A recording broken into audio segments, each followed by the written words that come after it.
Good morning all of you. आज हम बातें करेंगे 12th क्लास के 8th चैप्टर की, जिसका नाम है परिवहन एवं संचार, ट्रांसपोर्ट एंड कम्युनिकेशन। सबसे पहले हम जान लें कि परिवहन होता क्या है। परिवहन क्या है? परिवहन एक ऐसी सेवा है जिसके द्वारा वस्तुओं को, सेवाओं को, कच्चे पदार्थों को और निर्मित माल को एक स्थान से दूसरे स्थान तक पहुंचाया जाता है। इसके बिना अन्य वस्तुओं का और सेवाओं का उपभोग, उत्पादन और वितरण संभव नहीं है। परिवहन की प्रमुख विधाएं कौन कौन सी? मुख्यतः 4 विधाएं होती हैं परिवहन की।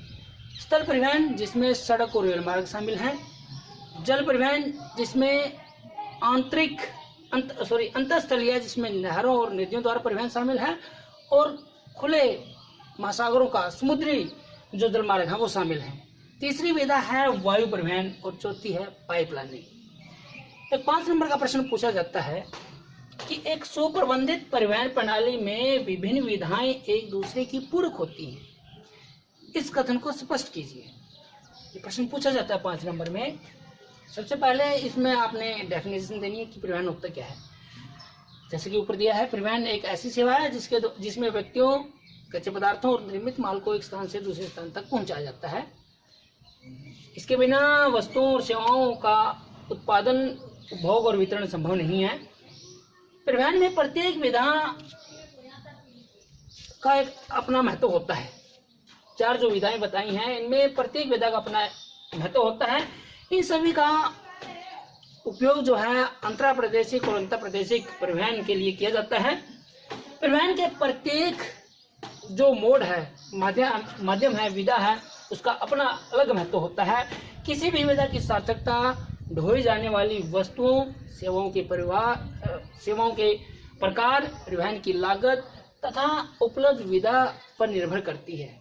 इन चीजों पर निर्भर करती है किसी भी परिवहन की विधा की सार्थकता।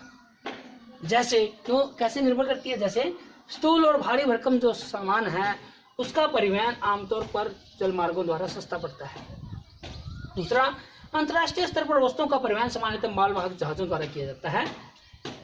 जलमार्गों द्वारा परिवहन में पत्तनों से आंतरिक जो गंतव्य स्थल हैं वहां तक माल पहुंचाने की कुछ सीमाएं हैं और ये इस प्रकार का परिवहन धीमा भी रहता है। तीसरा, छोटी दूरियों के लिए सड़क परिवहन अपेक्षाकृत सस्ता पड़ता है और इसकी गति भी तेज होती है।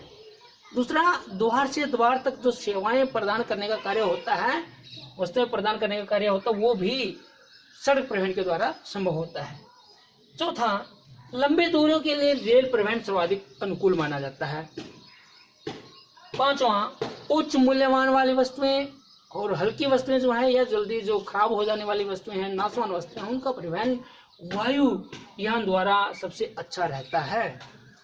छठा, तरल तथा गैसीय पदार्थों और कर्दम रूप में लोहा, एसक और रॉक फास्फेट का परिवहन जो है वो पाइपलाइनों के द्वारा संभव है, फायदेमंद रहता है।